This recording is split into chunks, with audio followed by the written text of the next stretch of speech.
kulmiye waddankan dhalaalaya ee quruxda badan ee dhalada aad arkayso ayaanu daanagu samaynay leeyahay nimankan mucaaridka dee suga maalintiina ilaa annaga wali nagamay dhammaanne shicibka iyagana waanu ku kalsoonahay waxqabadka iyaga inay nagu doortaan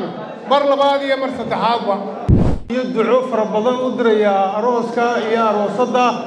waxaan leeyahay kuwii isku raaga isku reeya ilaahay ubad khayr qaba kala siiya allah idinka dhigo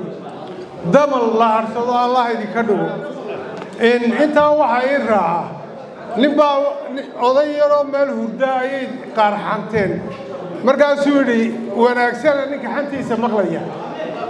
horta dee inaad adugu wax saadsataa ma xuma laakiin inaad wax habaartaa xun moogta maxay ahayd kulmiye waddankan dhalaalaya ee quruxda badan ee dhalada aad arkayso ayaanu daanagu samaynay kulmiye wax ka horreeyey bal aduguba soo sheeg waddankani kii burburay buu ahaa kii laga qaxay buu ahaa kii la isku laayey buu ahaa kii wax raada aan lagaga tegin buu ahaa maantana markaa dusha laga sawirayo adigaagii dhex joogay baa garan waayaya kolkaa waxa weeyaan ninkan ibni aadanka u mahadnaqani ilaahayna uma mahadnaqee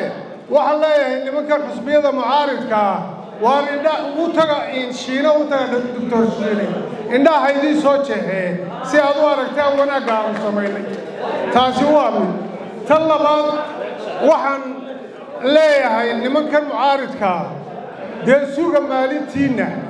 ilaa annaga wali nagamay dhammaanne shicibka iyagana waanu ku kalsoonahay waxqabadka iyaga inay nagu doortaan mar labaad iyo mar saddexaadba kolkaa waxaan leeyahay dee ilaahay ha idinka soo reebo waddanka nimankiinan mucaaridka ah ee kolba meel isku qaadaya